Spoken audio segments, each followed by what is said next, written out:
Roll up, ladies and gentlemen. One man went to mill. A bit of gremlin in the works, so let me. Roll up, ladies and gentlemen. One man went to mill. Where are you? Gather. Twice as nice. Two for the price of one.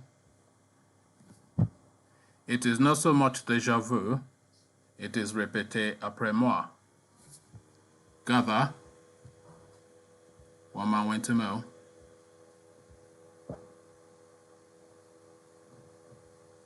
I'm going to come out of the stream and come back in because there seems to be like a gremlin in the works. So let me just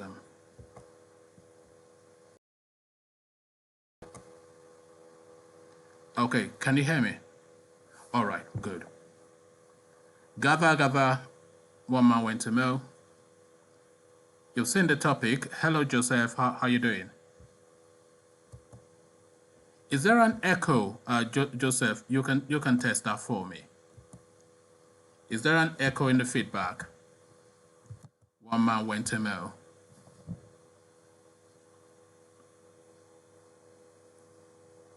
So we're just waiting for the room to populate. Yeah. You've seen the topic. Let me know though if there's an echo or a feedback in the broadcast, because I can hear myself back and I don't usually. Okay, good. All right. So yeah, you've seen the topic.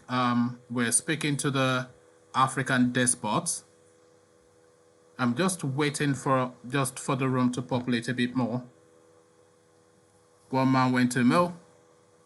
Midnight hour with one man went to mill. So charge up your glasses of wine. I've got mine. Get your bottle of water on the ready, because you should never drink wine without having water on the ready. So get your glass of wine on the ready. Have your bottle of wine on the ready. And gather. One man went to mill. This should really be the hour that I get the most audience, because this is really like a late hour thing. It's a Saturday as well. So unless all of you are out partying, then you should be gathered here. Madame Emocio, ladies and gentlemen. Where are you guys? Okay, so you've seen the topic. We're talking about this thing within the African space where you have this near president for life, which is something that is especially a recurring decimal within the African space. So this is what we're looking to discuss in this particular session. So it's really no different, because we're parking the Nigerian boss, which is the topic that we usually discuss, and we're boarding the transit into the African continent. So same narrative, so same SHIT, but different city. So we're talking about the African despots that are presidents for lives effectively within the African space. And what has inspired this? We've just now come out of the throes of the Bobby Wine and Museveni saga, with Museveni returning himself as the president of Uganda for, I think, the 6th, 7th, 8th time, however many times. That guy has now virtually ruled that country for 40 years. And if you consider that the average age in Uganda is 35, with a good 70 to 80% of that population being around about that 35 and under, pretty much from birth till the early 30s, the citizens of Uganda, the majority of the citizens of Uganda, they've known no president other than Museveni. But then, of course, Museveni is not an aberration. This is something that repeats copiously right across the African space, to the point that we have approximately 47 sit-down presidents who have anointed themselves presidents for life. So what has inspired this particular video? It is the president of no less a country than Djibouti, returning himself again, Museveni style, as the president of that country for the 5th time. So let's get into that. So let's see. Djibouti veteran leader Ismail Omar Guelleh, 73, re-elected as president for 5th term. So if you think that the tenure of a presidency is approximately how many years? The tenure of a presidency is approximately 4 years. And if you think that this guy is now returning himself as the president of that country, Djibouti, for the 5th term, so effectively now this guy is going to be president of that country for 20 years and running. So this is the situation that they find themselves in Djibouti. But then, of course, is this situation unique and peculiar to Djibouti? Certainly not. It is something that repeats copiously right across the African space. We've already cited the example of Museveni in Uganda with Bobby Wine battling tooth and nail, very much to the risk of his own life, to rescue that country from Museveni. But then, of course, there are 47 other life presidents that we have within the African space. So we go to the Djibouti narrative first, because this is what has inspired this particular session. And then we go on and discuss the other African presidents. So again, the headline, Djibouti veteran leader Ismail Omar Guelleh, 73, re-elected as president for 5th term. So now let's now see how he justifies this. Djibouti veteran leader Ismail Omar Guelleh has been re-elected as president for the 5th term after being declared the winner in Friday, April 9th presidential election in Djibouti. Thank you for your trust. Thank you, Djibouti. Let's continue together, Guelleh said on Twitter shortly after the results were announced. Guelleh, 73, who has been in power since 1999. So you have to remember that 1999 was actually when Obasanjo came in as president of Nigeria.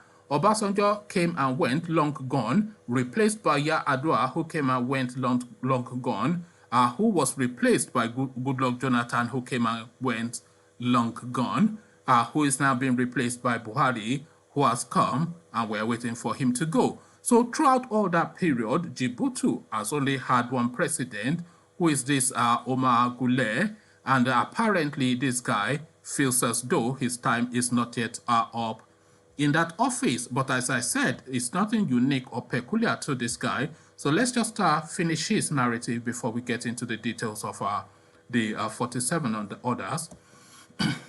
Guelleh, 73, who has been in power since 1999, was re-elected. And wait for this, because this should strike you, and this is typical African setting. This shows that these people, they have not at all evolved, because even in a country as corrupt as Nigeria, or even any of the Western African countries, you never find this. But listen to this. Guelleh, 73, who has been in power since 1999, was re-elected, and wait for this, with 78.58% of the vote. Imagine that. 78, and that is an election, by the way, that would have been contested. This is a guy that has been in power for over 20 years, and in that 20 years, he has not done anything, he is saying, to the point that will aggrieve or grieve his people, to the point that they will want to punish him in the polls, to the point that this guy has declared himself the winner of an election for the 5th time. And what is the margin of his victory? Near 100%, but it's far too coy and far too modest to say that he won by 100%. 78.5% is the margin of victory of this joker. 78.5% is the margin by which the Djibouti president claims he has won his victory. So Guelleh, 73, who has been in power since 1999, was re-elected with 98.5% of the vote, defeating Zechariah Ismail Farah, an independent and a newcomer candidate. President Ismail Omar Guelleh obtained 167,000 votes, which is 98.5%. Interior Minister Mamoun Ahmed Chiak told public broadcaster RTD early Saturday, adding that confirmed results will be released soon by the Constitutional Council. Farah, a 56-year-old cleaning product importer, ended up with 5,000 votes, according to the provisional report, to the provisional results, rather. So just look at the margin of victory. It's just alarming. I mean, there's absolutely no point for them to have conducted that election, by my reckoning. He should have just told them to get lost and save the country the money, and just told them that, look, I'm going to be your president until the day that I die. So there's absolutely no point in you constituting a nuisance to me by calling for anything called an election. He cast doubt. This is the defeated opposition guy now. He cast doubt on the transparency of the voting process, saying his delegates were not present at polling booths. So he's casting doubt on the transparency of an election that has declared the winner by 98%. So I'm not quite sure what doubt is casting, because I think that is a categorical rigged election. And if that is not a rigged election, then I am a banana. So it's just utterly ridiculous. But of course, this is what you've come to expect from the African continent.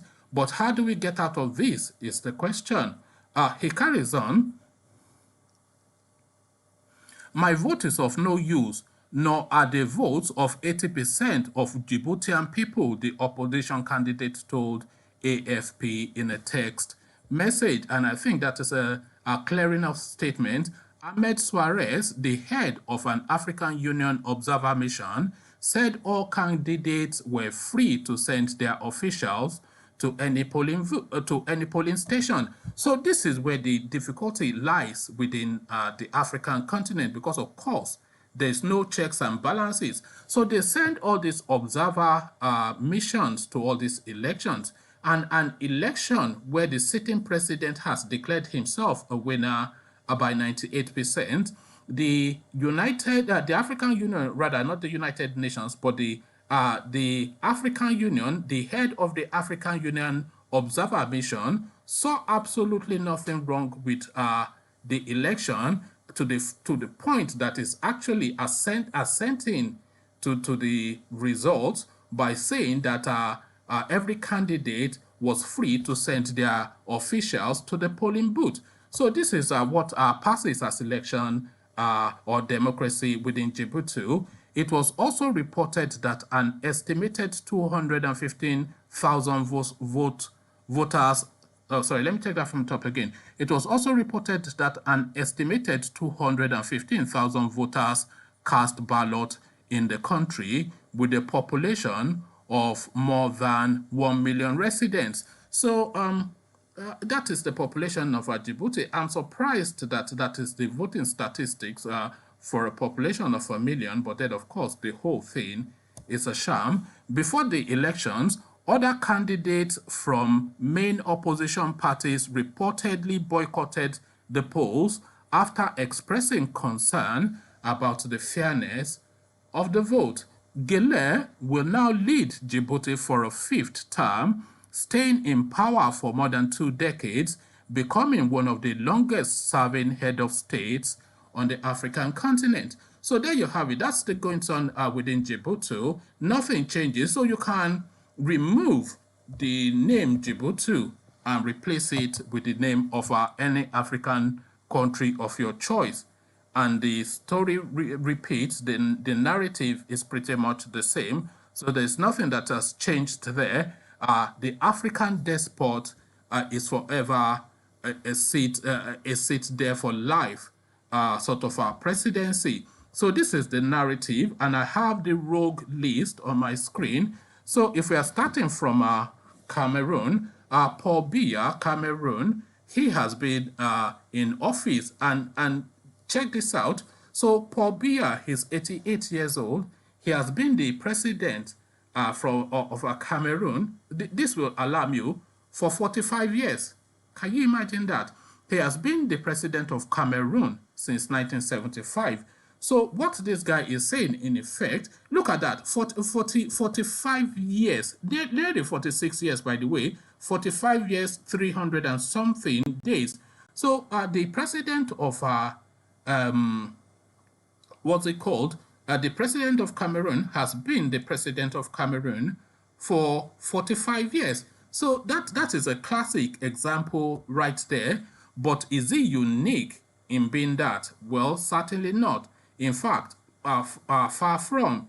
Theodoro Obong Nguema Mbasogo, Equatorial Guinea president, well, he is slightly younger. 1979, he came into power. 41 years he has been the president of that country. So nothing changes. Ali Khamenei of Iran, he has been in power for 40 years, but then of course it's a different system in that region because of course theirs is more of a fiefdom than anything else. So it's really president for life. And by the way, they have an Ayatollah system in Iran. So it's more of a religious leader, and I don't really think that is subjected to the test of democracy.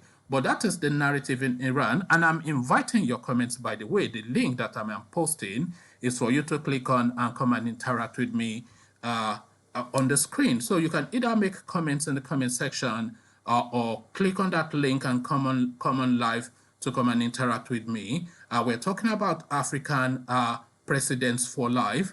Apparently, allegedly, there are 47 of them. The latest incarnation is the president of Djibouti, a guy called Omar Guelleh, who has declared himself the president of Djibouti for the 5th time, which is well into his 2nd decade as the president of that country. And he won that election, according to him and his functionaries. He won that election by no less a figure than 98.5% of the vote. So there you have it. That is the African despot. And on it goes, actually. In Congo, Denis Sassou Nguesso, Republic of Congo, he has been the president of that country for 37 years. And then, of course, we go on to our favorite, Yoweri Museveni, 76. He has been the president of Uganda for 35 years. So this is the thing now. This president for life system that we have within the African continent. This is one of the things, this is one of the key things that is stymieing the development of that country, especially Black Africa, but not exclusively Black Africa. So if you have somebody that has been the president for 45 years, since 1975, what new idea is that person bringing forward to a generation of 2021? So this is what stymies the development of that continent, and this is why we will forever be in that state of underdevelopment, because of course this goes to some of the things. A lot of people dismiss Nnamdi Kanu as just being like a highfalutin figure that just chants a lot, but this guy does make a lot of sense in some instances. He says this phrase, black people, black mind, and this is what you're seeing playing out now within the African space. Black people, black mind, because how can one person insist that he can only be the person to drive a country for 45 years? But we carry on going through the rogues list. Okay, so to Eritrea we go. Isaiah Afwerki or Afwerki is Isaiah Afwerki. He has been in power for 25 years, 320 days, so effectively 28 years, and on it goes. Then we go to our man in Djibouti, Ismaila Omar Guelleh, who has been the president of Djibouti for 21 years, 336 days. So on it goes. Rwanda, Paul Kagame, Paul Kagame. So this one is a popular choice amongst Rwandans. But really, no matter how well he is doing, democracy is such that people only should serve a set tenure, which should be which should be a part of their constitution. It should be a constitutional requirement. So Paul Kagame of Rwanda, a popular president, but then of course he has had long enough to become popular. He has been president of that country since 22nd of April 2000, which makes him now the president of that country for nearly 21 years. So the sit-tight African despotic president is what we're talking about. So I'm inviting thoughts, and I would like you guys to just tell me what you're making of this. I know this is not particularly a Nigerian topic, and I know that our focus is often Nigeria-based, but then of course, same narrative, different city, despotic African presidents is the narrative. So Paul Kagame, Paul Kagame, Rwanda, he's been president for 20 years. In Namibia, their man, he has been president for 20 years as well. And on it goes, actually. But it's not peculiar to Africa, of course, because, of course, the president of France, not France, sorry, I do beg your pardon, not France at all. The president of Russia, Putin, he has been president for going on 22 years. So that is not peculiar to Africa, but it's more pronounced in Africa. President of Syria has been president for long enough as well. But then, of course, within the African space, this repeats and repeats. The president of Togo has been the president of Togo for 16 years, and on it goes. The Côte d'Ivoire, he's been there for 13 years, and I'm sure he's showing no signs of leaving. The president of Senegal, he's been there for 12 years, and he is showing no signs of leaving. The president of Gabon, he's been there for 11 years, and he is showing no signs of leaving. And the president of Guinea, one of Malam Buhari's parties, Alpha Conde, I think he's a Fulani man, so certainly that tells you he's 83, by the way.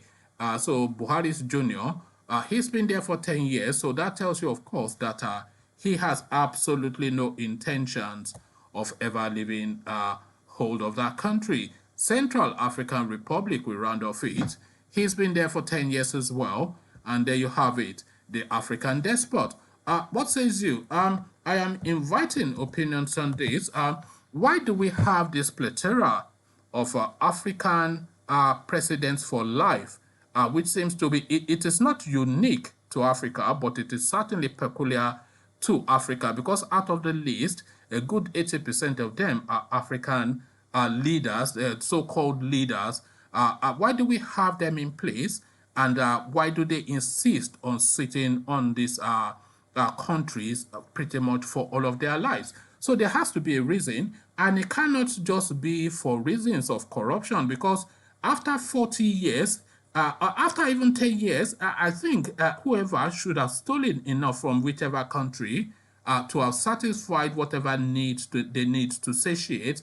But why do they continue to hold on to these countries after 10, 15, 20, 40 years, etc., etc.? So this is really where the question is. And this is what I am inviting our conversation around. So there are 16, 20 people in here, so, and there's no engagement. So really, your thoughts is really what is being invited. What are you making of this phenomenon, which seems especially African? So charge up your glass of wine and come and engage with me.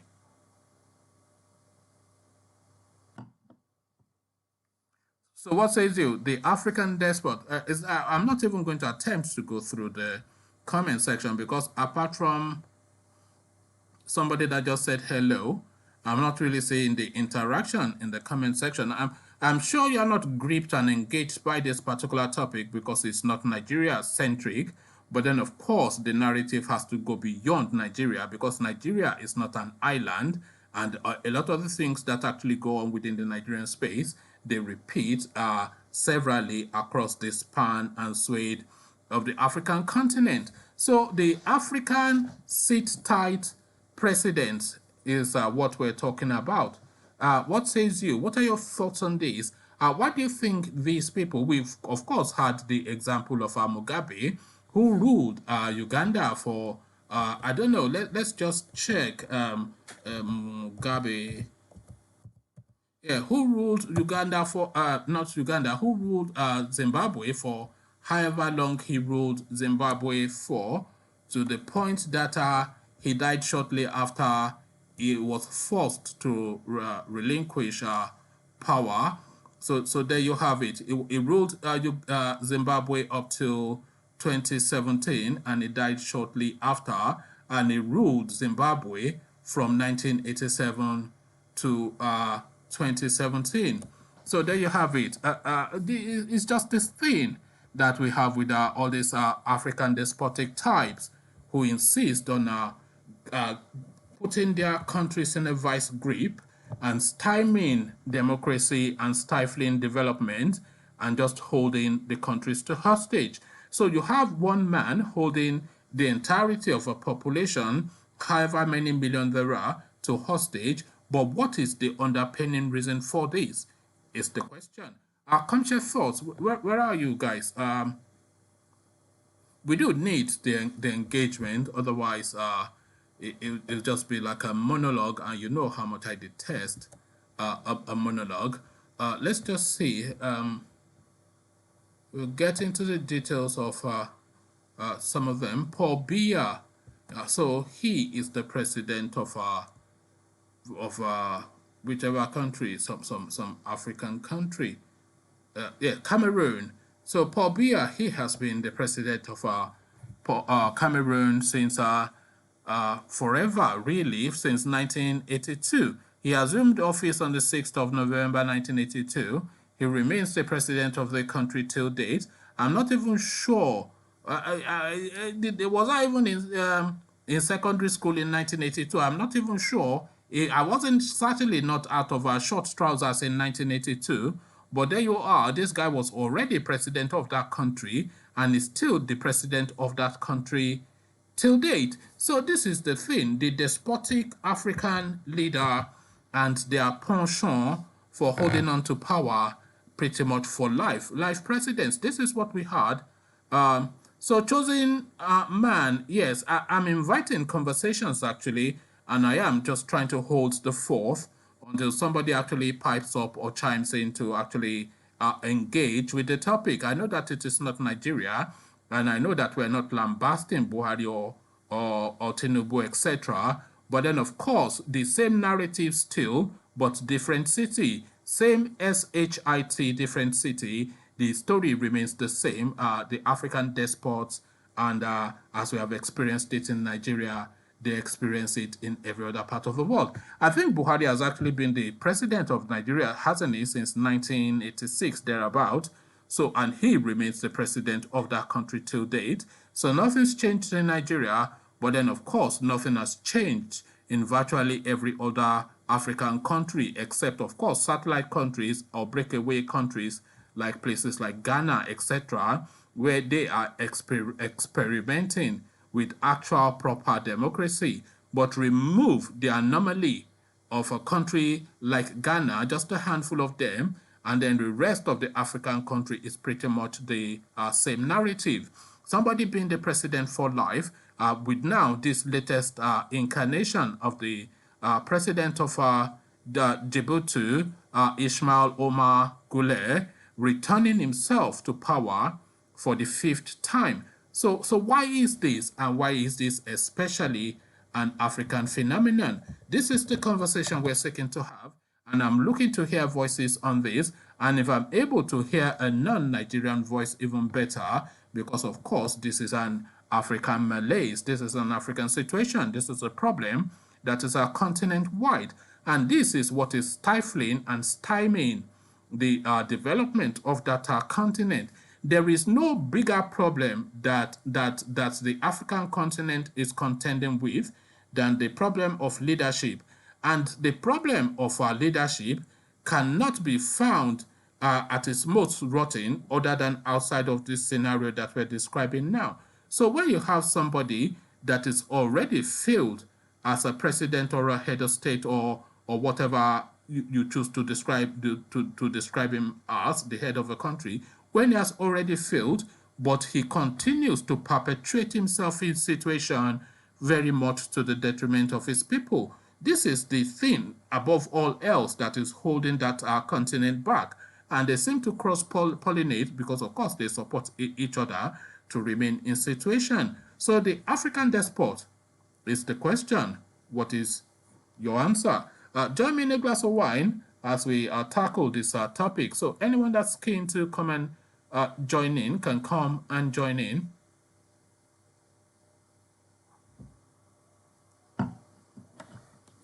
I'm not quite sure if it's the time of the day or whatever. It's never really this much of a task to tease you guys out of your hibernation. But there you are. I'm not quite sure if it's even the topic if you're not especially gripped by an African narrative, but you should be gripped by an African narrative because, of course, the African narrative is your narrative. It's not peculiar to any other country outside of your own country because it's a story that repeats right across the board. So the president of Djibouti has returned himself as the president of Djibouti for the fifth time. He's declared that he won the election that was conducted on Friday by 98%. Excuse me. That might well be a world record, because it's only 2% from 100% now. This is somebody that has been the president of a country for 20 odd years, and he has now decided that he wants to run an election, and he has now announced the result of that election to his population, and he has now informed them that he won the election, having been president, by the way, for 20 years. I'm emphasizing that he has been the president for 20 years in order to let you know, to let it settle in your mind how long that country has been interacting with this element. So in over 20 years that country has been interacting with this element, Ismail Goulet, we're talking about the president of Djibouti, in the over 20 years that country has been interacting with this element, they have not found anything wanting in its behavior to the point that he has run an election and he has won that election by virtually 100%. Imagine that. Where on this planet have you ever heard anything so ludicrous? An election that has been won by 98%. No, I do beg your pardon. I am selling him short, 98.5% of the vote is what this guy is telling his population that he won the election by. But who is going to stop him is the question. This is the question we ask in Nigeria, and this is the question they ask in every country. This is the question that they are asking in Uganda. Who is going to stop him?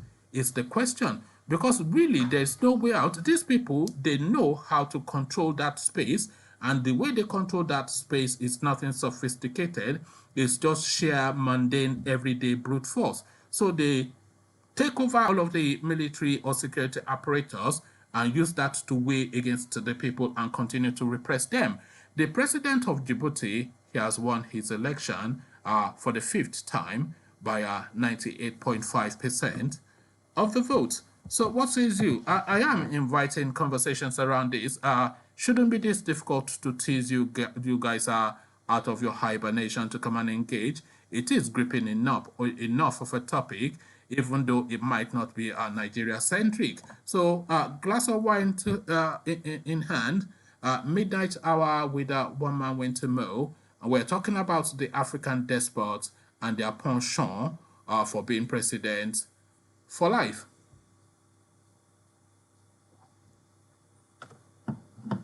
So what says you? Where is everybody? So chosen man, good job, bro. I always like the way you analyze your news. Yes, thanks, but really, to the topic, do you have any thoughts on that? So 20 people in the room, but no voice that are deemed brave enough to find expression.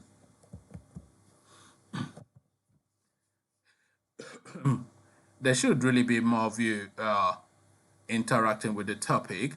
And I am actually hoping to tease out a voice that is not Nigerian. If I'm able to get somebody from Djibouti to actually come and tackle this topic, because Djibouti is, of course, the case study that is inspiring this video, even though it's not exclusively about Djibouti, but then, of course, Djibouti is what has brought this again to the forefront, just shortly off the back of what we saw with Museveni returning himself for the 100th time as the president of Uganda, much to the chagrin of Bobby Wine. So, déjà vu, répétez après moi, whichever language you choose to use to describe it, is the same SHIT all over again. It never changes, and that is the African continent for you.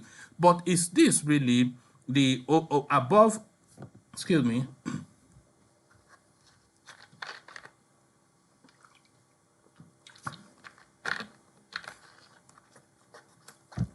but is this really the, above all else, the greatest problem that we're having to contend with within the African space? This, and by the way, this problem is bigger than corruption. Well, this is an offshoot, of course, of corruption, but this problem is bigger than corruption. And we're talking again to that language that we always go to, that the problem that the African continent has is that they have strong men instead of strong institutions. And this Djibouti situation that we're describing now is the perfect example that makes that point above all else. You have a president that is contesting for an election for the 5th time, so that already tells you that there's an institutional failing right there, because of course, in the United Kingdom and places like that, by the way, you can run for as long as the people are willing to accept you and vote you in. But then the United Kingdom, Germany, etc., they are matured democracies, so you cannot draw parallels between a country like the United Kingdom or Germany and places like Nigeria, Djibouti, etc., which are just still countries in the process of evolution. But it is usually the norm within the constitution of most states that even in the United States of America, by the way, a president can only serve 2 terms, and the African democracy in the rounds, not all of it, but most of it, is predicated upon the American system of presidency, which is usually a 2-term presidency. So already this guy running for a 5th time has already indicated an institutional failing within the Djibouti system. So this is already the thing, because of course, as we've already said, he should not really be able to run for more than 2 terms. Even in Nigeria, you cannot run for more than 2 terms. So it doesn't have to be concurrent terms, by the way, but certainly not more than 2 terms. So that is the first thing. So that already shows you institutional failing right there. And then, of course, for somebody to win an election by 98.5%, that already then tells you that there's absolutely not one single thing that purports or portends to be democracy going on within that space. So it's just a daylight robbery, as is often the case within the African continent. What's this guy saying? Kenneth Kalitus.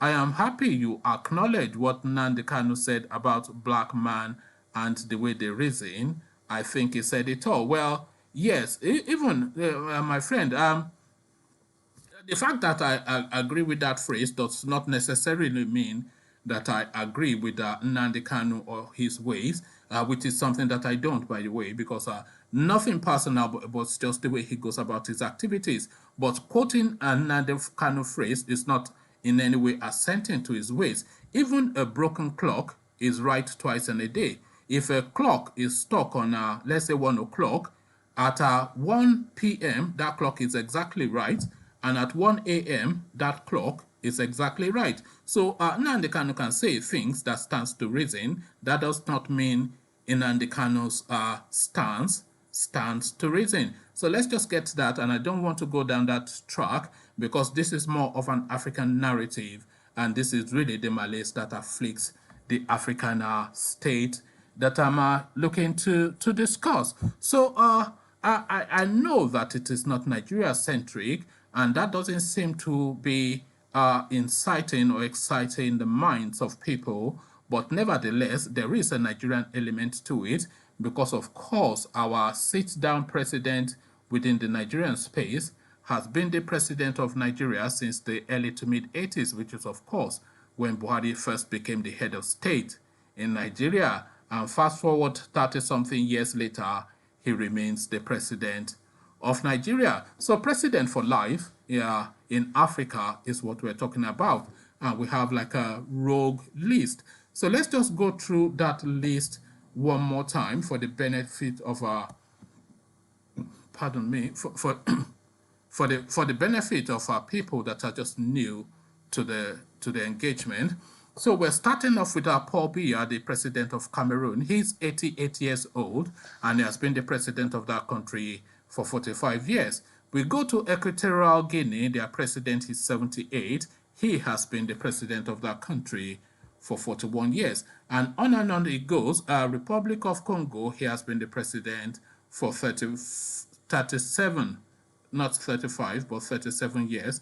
Republic of Congo, 37. And our all-time favorite, Yoweri Museveni of Uganda, 35 years and running. He has just returned himself as president again. So that then tells you then that he's going to be the president of that country for at least 40 years. So we're talking about the despotic president for life that seems to be the norm within the African space, especially, I'm not even going to say within West Africa, because certainly this is the experience right across the board, the length and breadth of the African continent. So this seems to be now the biggest problem that we're contending with, these sit-tight people that want to be presidents for life.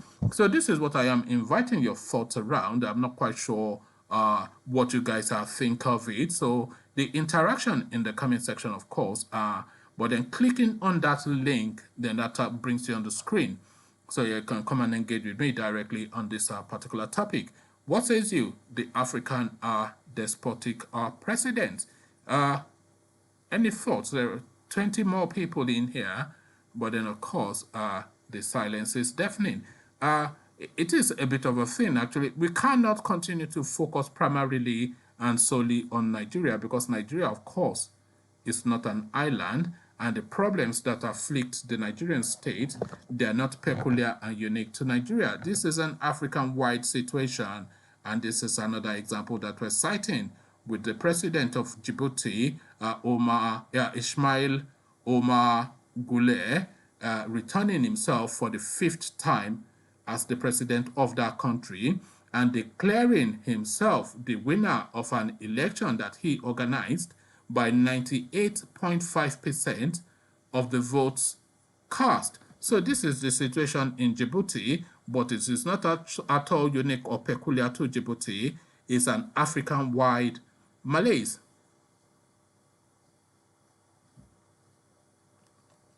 So what says you? Okay. We'll give it a few more minutes. The interaction is not there, so I'm assuming that this is not something that especially grips you, but it particularly grips me. So I am going to just have you guys just have to sit through it because it is a thing of concern and it's something that should concern us all. For somebody to claim that he's running again for the 5th time as the president of a country, which is to indicate then that there is nobody within that space that has the competency to run that country. And to the point also that somebody that has been in situation for well in excess of 20 years is now telling us that his popularity is such that is able to garner 98.5% of the vote. So that just tells you already that it's just a daylight robbery that is happening in Djibouti, but then of course it's not something that is especially peculiar to Djibouti. So that is the thought. What is your thought though? I wouldn't want to think that I have unthinking people on the channel. So what are your thoughts? Okay, we'll round it off there because we're well 40 minutes into it. We've had the narrative and have been as expansive as it can be. But then, of course, it doesn't look as though anybody is particularly enamored either by the topic, or you people are a bit too coy to have an opinion or to express it. The only opinion that we've heard is from Kenneth, who is doing the usual you know, stuff. But we'll leave it there. So the African continent and the presidents for life, that is the narrative. You are still welcome, of course, to leave comments in the comment section, because of course this is a very important topic, and I would actually look to revisit this topic again, because I cannot believe that it's not a topic that should or that does or should engage the minds of most of you guys who I'm assuming are Africans, because this is something, is an existential threat to you and I. What we're talking about, this president for life thing that we have within the African continent. But I can understand if people are not enamored, but here I say peace.